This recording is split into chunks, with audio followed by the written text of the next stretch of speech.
अब धोया हुआ पुष्प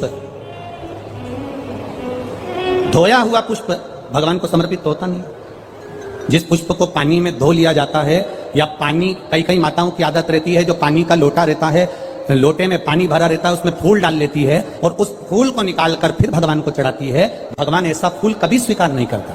बाल्टी में पानी भरा है, तुम गई बगीचे से फूल बाल्टी में डाल लिए, बाल्टी में पानी भरा था, उस पानी में फूल गिर गए, तुमने वो फूल महादेव को चढ़ाए, देवताओं को चढ़ाए, वो भगवान स्वीकार नहीं करता।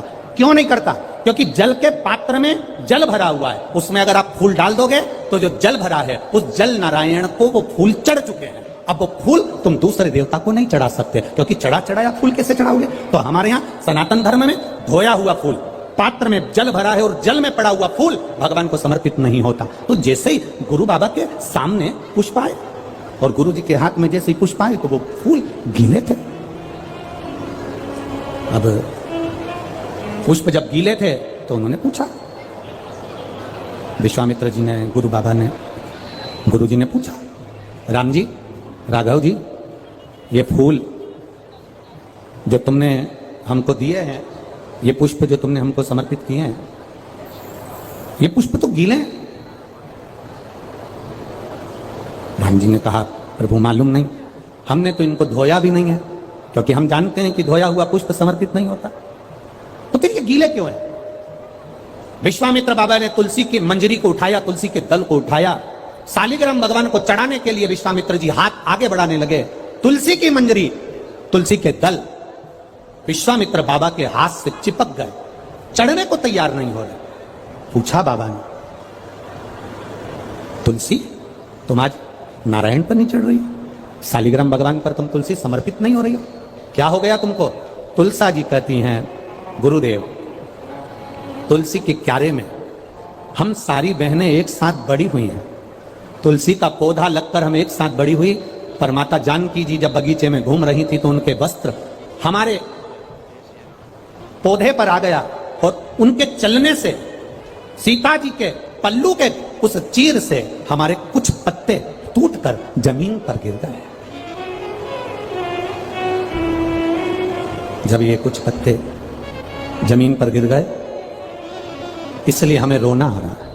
यही कारण है कि हम आंख से आंसू बहा रहे हैं, यही कारण है कि हम रो रहे हैं। विश्वामित्र जी ने कहा कि राम जी जाओ, जानकी जी से कहो कि जो तुलसी के पत्ते भूमि पर पड़े हैं उन पत्तों को वापस वृक्ष से, वापस डाली से जोड़े। जाओ जरा बोलो।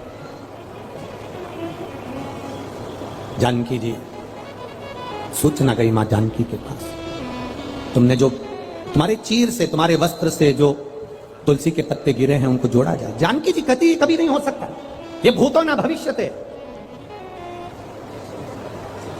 पत्ता टूटने के बाद जुड़ेगा कैसे? मुझे लेकर चलो गुरु बाबा के पास में।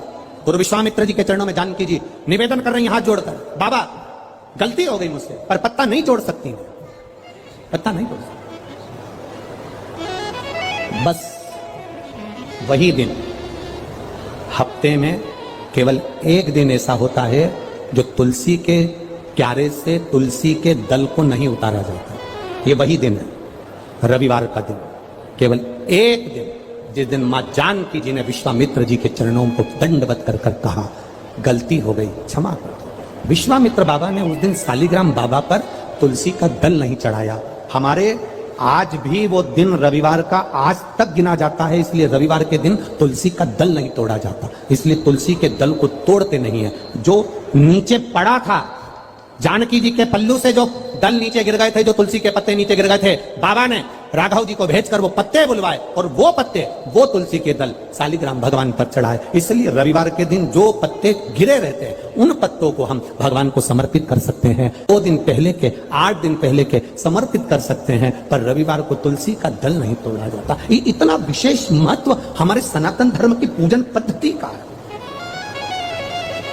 इतना विशेष।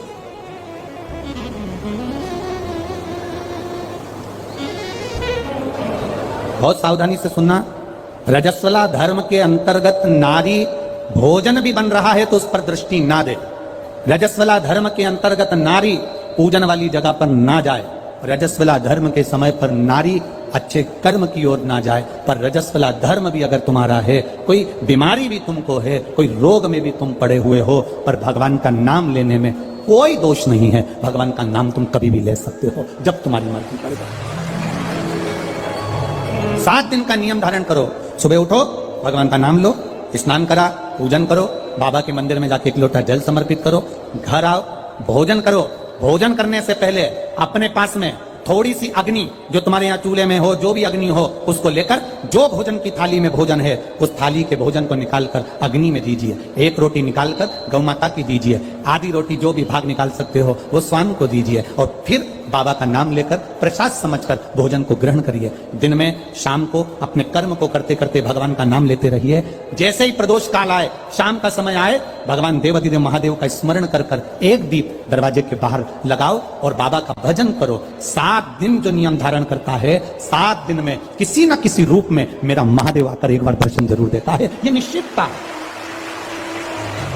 पर उसमें हमारी पवित्रता होना चाहिए, उसमें हमारी पवित्रता हो, उसमें हमारी पवित्रता का भाव हो। हम पवित्र भाव से, शुद्ध भाव से हम भगवान का भजन।